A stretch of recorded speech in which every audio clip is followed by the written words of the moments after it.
ನಾನು ನಿಮ್ಮನ್ನು ಭಯಪಡಿಸ್ತಾ ಇಲ್ಲ, ನಾನು ನಿಮ್ಮನ್ನು ಎಚ್ಚರಿಸ್ತಾ ಇದ್ದೇನೆ.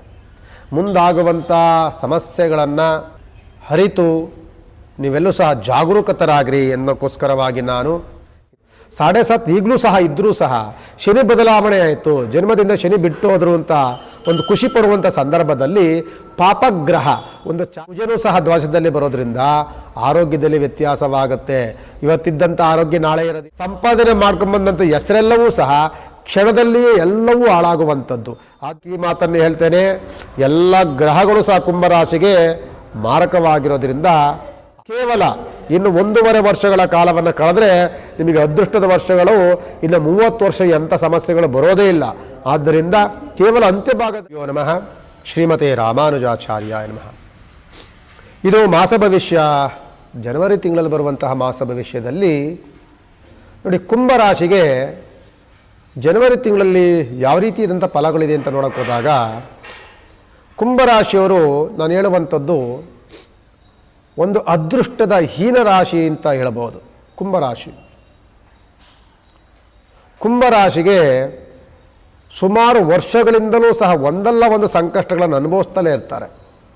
ನೀವು ಯಾವುದೇ ತೆಗೆದುಕೊಳ್ಳಿ, ಯಾವುದೋ ಒಂದು ಗ್ರಹಣ ಹಿಡಿತು ಅಂತಂದರೆ ಕುಂಭರಾಶಿ ಗ್ರಹಣ ಇರುತ್ತೆ. ಯಾವುದಾದ್ರೂ ಒಂದು ದೋಷ ಬಂತು ಅಂದರೆ ಕುಂಭರಾಶಿ ದೋಷ ಬರುತ್ತೆ.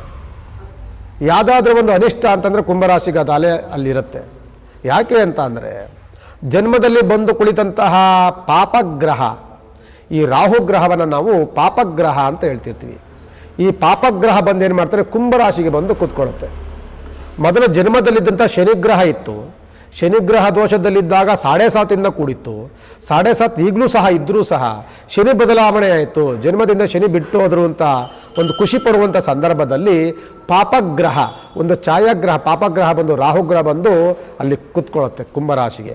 ಪಾಪಗ್ರಹ ಯಾವಾಗ ಕೂತ್ಕೊಳ್ಳುತ್ತೋ ಪಾಪದ ಕೆಲಸಗಳು ಜಾಸ್ತಿ ಆಗುತ್ತೆ. ಪಾಪದ ಕೆಲಸಗಳು ಅಂತಂದರೆ ಅಧರ್ಮ ಕೆಲಸಗಳು, ಅವಾಚ್ಯ ಶಬ್ದಗಳನ್ನು ಜಾಸ್ತಿ ಮಾತನಾಡ್ತಾರೆ ಕುಂಭರಾಶಿಯವರು. ಜೊತೆಯಲ್ಲಿ ಒಂದು ರೀತಿಯಾದಂತಹ ಪಾಪ ಕೆಲಸಗಳನ್ನು ಜಾಸ್ತಿ ಮಾಡ್ತಿರ್ತಾರೆ, ದುಶ್ಚಟಗಳಿಗೆ ದಾಸರಾಗಿರ್ತಾರೆ, ಕುಟುಂಬದಲ್ಲಿ ನಾನಾ ರೀತಿ ಕಲಹಗಳನ್ನು ಮಾಡ್ಕೊಳ್ತಾರೆ. ಇದೆಲ್ಲವೂ ಕಾಣುವಂಥದ್ದು ಕುಂಭರಾಶಿಗೆ. ಈ ಕುಂಭರಾಶಿಗೆ ಸಾಧ್ಯವಲ್ಲದೆ ಜನವರಿ ತಿಂಗಳಲ್ಲಿ ಇನ್ನೂ ನಷ್ಟಗಳು ಏನಕ್ಕೆ ಆಗಿ ಅಂತ ಅಂದರೆ, ಈ 4-5 ಗ್ರಹಗಳು ಬಂದು ಕೂತ್ಕೊಂಡಂತಹ ಮಕರ ರಾಶಿಯಲ್ಲಿ ಬಂದು ಕೂತ್ಕೊಂಡಂತಹ ಗ್ರಹಗಳು ಕುಂಭರಾಶಿಗೆ 12ಶ ಸ್ಥಾನ ಆಗುತ್ತೆ, 12ನೇ ಮನೆ ಆಗುತ್ತೆ.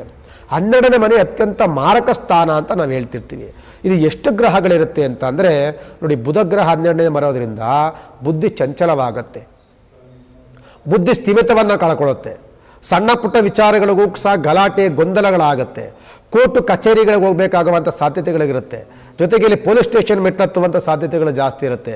ಕೋರ್ಟು ಕಚೇರಿಗಳಲ್ಲಿ ಅಪಜಯಗಳು ಜಾಸ್ತಿ ಆಗಿರುತ್ತೆ. ಯಾವುದು ಸಹ ನ್ಯಾಯ ಬಂಧನದಲ್ಲಿ ಸೇರಿಕೊಳ್ಳುವಂಥ ಸಾಧ್ಯತೆಗಳು ಜಾಸ್ತಿ ಆಗುವಂಥದ್ದು ಕುಂಭರಾಶಿಗೆ ಜಾಸ್ತಿ ಇರುತ್ತೆ. ಜೊತೆಯಲ್ಲಿ ಕುಜನೂ ಸಹ ದ್ವಾಸದಲ್ಲಿ ಬರೋದ್ರಿಂದ ಆರೋಗ್ಯದಲ್ಲಿ ವ್ಯತ್ಯಾಸವಾಗುತ್ತೆ. ಇವತ್ತಿದ್ದಂಥ ಆರೋಗ್ಯ ನಾಳೆ ಇರೋದಿಲ್ಲ, ನಾಳೆ ಇದ್ದಂಥ ಆರೋಗ್ಯ ನಾಡ್ದಿರೋದಿಲ್ಲ ಅಂತ ಆರೋಗ್ಯದಲ್ಲಿ ಏರುಪೇರುಗಳು ಜಾಸ್ತಿ ಆಗುವಂಥ ಸಾಧ್ಯತೆಗಳು ಕುಂಭರಾಶಿಗೆ ಹೆಚ್ಚಿನದಾಗಿರುತ್ತೆ. ಜೊತೆಯಲ್ಲಿ ಶುಕ್ರ ಗ್ರಹ ಹಣಕಾಸಿನ ದುಂದು ವೆಚ್ಚ ಎಲ್ಲಾಗುತ್ತೆ, ಆರೋಗ್ಯಕ್ಕೆ ಆಗಿ ಆಗುತ್ತೆ, ನ್ಯಾಯಾಲಯಕ್ಕೋಸ್ಕರವಾಗುತ್ತೆ.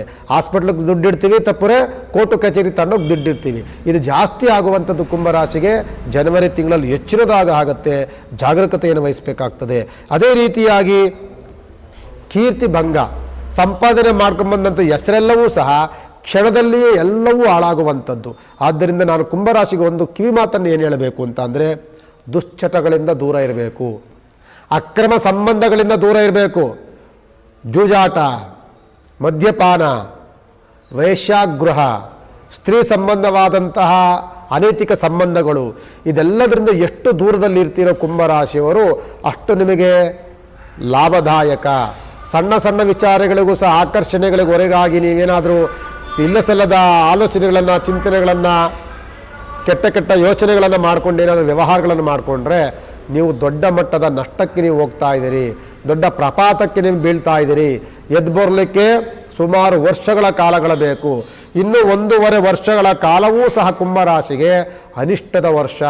2026ನೇ ಇಸ್ವಿ ಕುಂಭರಾಶಿಗೆ ದೊಡ್ಡ ಮಟ್ಟದ ನಷ್ಟದ ವರ್ಷ ಅಂತ ಅಂದರೆ ಅದು ತಪ್ಪಾಗೋದಿಲ್ಲ. ಆದ್ದರಿಂದ ಜನವರಿ ತಿಂಗಳು ಒಂದೇ ತಿಂಗಳಲ್ಲ, 2026 ಸಂಪೂರ್ಣವಾಗಿ ಕುಂಭರಾಶಿ ದೊಡ್ಡ ಮಟ್ಟದ ನಷ್ಟ. ಆದ್ದರಿಂದ ಎಚ್ಚರಿಕೆಯನ್ನು ವಹಿಸಬೇಕಾಗ್ತದೆ, ಆಲೋಚನೆ ಮಾಡಬೇಕಾಗ್ತದೆ, ಮಾಡುವಂಥ ಕೆಲಸದಲ್ಲಿ ಚಿಂತನೆಗಳನ್ನು ಮಾಡಬೇಕಾಗ್ತದೆ. ಏನು ಮಾಡಬೇಕು ಏನು ಮಾಡಬಾರ್ದು ಅನ್ನುವಂತಹ ವ್ಯವಹಾರಗಳನ್ನು ವಿಚಾರಗಳನ್ನು ದೊಡ್ಡ ಮಟ್ಟದ ಚಿಂತನೆಗಳನ್ನು ಮಾಡಬೇಕಾಗ್ತದೆ. ಇಲ್ಲವಾದಲ್ಲಿ ನಾವು ಇಲ್ಲ ಸಲ್ಲದ ವ್ಯವಹಾರಗಳನ್ನು ಮಾಡೋಕ್ಕೆ ಹೋದರೆ ದೊಡ್ಡ ಮಟ್ಟದ ಕಷ್ಟಗಳಾಗುತ್ತೆ. ಮತ್ತೊಂದು ಕಿವಿ ಮಾತನ್ನು ಹೇಳ್ತೇನೆ, ಎಲ್ಲ ಗ್ರಹಗಳು ಸಹ ಕುಂಭರಾಶಿಗೆ ಮಾರಕವಾಗಿರೋದ್ರಿಂದ ಅಪರಾಧಗಳು, ಅಪನಿಂದನೆಗಳು, ಅಪಘಾತಗಳು ಈ ಮೂರು ಆಗುತ್ತೆ. ಅಪರಾಧಗಳು ನಮ್ಮ ಕೈಲಿ ಅಪರಾಧ ಆಗುತ್ತೆ, ಅಪನಿಂದನೆಗಳು ನಮ್ಮ ಮೇಲೆ ಅಪನಿಂದನೆಗಳನ್ನು ಏರಿಸ್ತಾರೆ ಯಾರಾದರೂ, ಅಪಘಾತಗಳಾಗುವಂಥ ಸಾಧ್ಯತೆಗಳು. ಆದ್ದರಿಂದ ಎಚ್ಚರಿಕೆಯನ್ನು ವಹಿಸಬೇಕಾಗ್ತದೆ. ಸ್ವಲ್ಪ ಎಡರು ತಡೆಗಳನ್ನೇನಾದರೂ ಮಾಡಿಕೊಂಡ್ರೆ ನಷ್ಟವನ್ನು ಜೀವನ ಪರ್ಯಂತವಾಗಿ ಅನುಭವಿಸುವಂಥ ಸಾಧ್ಯತೆಗಳು ಬಂದ್ಬಿಡುತ್ತೆ. ಕೇವಲ ಇನ್ನು 1.5 ವರ್ಷಗಳ ಕಾಲವನ್ನು ಕಳೆದ್ರೆ ನಿಮಗೆ ಅದೃಷ್ಟದ ವರ್ಷಗಳು, ಇನ್ನು 30 ವರ್ಷ ಎಂಥ ಸಮಸ್ಯೆಗಳು ಬರೋದೇ ಇಲ್ಲ. ಆದ್ದರಿಂದ ಕೇವಲ ಅಂತ್ಯಭಾಗದಲ್ಲಿದ್ದೀರಿ. ಈ ಸಂದರ್ಭದಲ್ಲಿ ಎಚ್ಚರಿಕೆಯನ್ನು ವಹಿಸಿ ಮೈ ಬರಿಬಾರ್ದು ಅಂತ ಈ ಸಂದರ್ಭದಲ್ಲಿ ಹೇಳ್ತೇನೆ. ಕುಂಭರಾಶಿಗೆ ಏನು ಗುರುಗಳು ಈ ಥರ ಹೇಳಿದ್ರು ಅಂತ ಖಂಡಿತವಾಗಿ ಅಂದ್ಕೊಳ್ಬೇಡಿ. ಯಾಕೆಂದರೆ ನಾನು ನಿಮ್ಮನ್ನು ಭಯಪಡಿಸ್ತಾ ಇಲ್ಲ, ನಾನು ನಿಮ್ಮನ್ನು ಎಚ್ಚರಿಸ್ತಾ ಇದ್ದೇನೆ. ಮುಂದಾಗುವಂಥ ಸಮಸ್ಯೆಗಳನ್ನು ಅರಿತು ನೀವೆಲ್ಲೂ ಸಹ ಜಾಗರೂಕತರಾಗಿರಿ ಅನ್ನೋಕ್ಕೋಸ್ಕರವಾಗಿ ನಾನು ಇದನ್ನು ನಿಮಗೆ ಹೇಳ್ತೇನೆ. ಎಲ್ಲರೂ ಸಹ ಆದಷ್ಟು ಸಹ ನಾನು ಆಗಲೇ ಹೇಳಿದೆ, ದುಶ್ಚಟ, ದುರ್ಬುದ್ಧಿ, ದುರಾಲೋಚನೆಗಳಿಂದ ದೂರ ಆಗಬೇಕು. ಅದರಿಂದ ನಮಗೆ ಮನಸ್ಸಿಗೆ ಶಾಂತಿ, ಕುಟುಂಬದಲ್ಲಿ ಸೌಖ್ಯ ನೆಲೆಸುತ್ತೆ. ಅದರಿಂದ ನಾನು ನಿಮ್ಮನ್ನು ಎದುರಿಸ್ತಾ ಇಲ್ಲ, ಎಚ್ಚರಿಸ್ತಾ ಇದ್ದೀನಿ. ಭಗವಂತನ ಉಪಾಸನೆ ಮಾಡಿ. ನಾನು ಆಗಲೇ ಹೇಳಿದೆ, ಈ ಕಷ್ಟ ಅನ್ನುವಂಥದ್ದು 1 ವರ್ಷ ಇರುತ್ತೆ. 1 ವರ್ಷ ಕಳೆದ ನಂತರದಲ್ಲಿ ನಿಮಗೆ 2027 ನಿಮಗೆ ಒಂದು ಲಕ್ಕಿ ವರ್ಷವಾಗುತ್ತೆ. 2026 ಮಾತ್ರ ಕಷ್ಟದ ವರ್ಷ. ಆದ್ದರಿಂದ ನಾನೇನು ಹೇಳಿದೆ ಅನ್ನುವಂಥದ್ದು ಸ್ವಲ್ಪ ಆಲೋಚನೆಗಳನ್ನು ಮಾಡಿಕೊಂಡು ಅಂತಹ ದೊಡ್ಡ ದೊಡ್ಡ ಸಮಸ್ಯೆಗಳು, ಬೇರೆ ಬೇರೆ ನಿಮಗೆ ವ್ಯವಹಾರಗಳಲ್ಲಿ ಅಡೆತಡೆಗಳಿದ್ದರೆ ರಾಷ್ಟ್ರಾಧಿಪತಿ ಬಂದು ಶನಿಗ್ರಹನಾಗಿರ್ತಾನೆ. ಶನಿಯ ಉಪಾಸನೆ, ಶನಿದೇವರ ಪ್ರಾರ್ಥನೆ, ಶನಿಯ ಕಥೆಯನ್ನು ಹೇಳುವಂಥದ್ದು, ಶನಿಯ ಕಥೆಯನ್ನು ಕೇಳಿಸ್ಕೊಳ್ಳುವಂಥದ್ದು, ಶನಿಯ ಉಪಾಸನೆಗಳನ್ನು ಮಾಡುವಂಥದ್ದು, ನವಗ್ರಹ ಪ್ರದಕ್ಷಿಣೆಗಳನ್ನು ಮಾಡುವಂಥದ್ದು, ಮನೆದೇವರ ಕುಲದೇವರ ಆರಾಧನೆಗಳನ್ನು ಮಾಡುವಂಥದ್ದು, ಆದಷ್ಟು ಸಹ ಧಾರ್ಮಿಕ ವಿಚಾರದಲ್ಲಿ ಆಸಕ್ತಿರಾಗುವಂಥದ್ದು, ಹನುಮಾನ್ ಚಾಲಿಸು, ಹನುಮಂತನ ಪ್ರಾರ್ಥನೆ, ಇದೆಲ್ಲದರೂ ಮಾಡೋದ್ರಿಂದ ನಿಮಗೆ ಎಷ್ಟೋ ಆಗುವಂಥ ಸಂಕಷ್ಟಗಳು, ಅನಿಷ್ಟಗಳು, ಸಮಸ್ಯೆಗಳಿಂದ ದೂರ ಆಗಲಿಕ್ಕೆ ಸಾಧ್ಯವಾಗುತ್ತೆ ಅಂತ ಕುಂಭರಾಶಿಗೆ ಹೇಳಬಹುದು. ನಮಸ್ಕಾರ.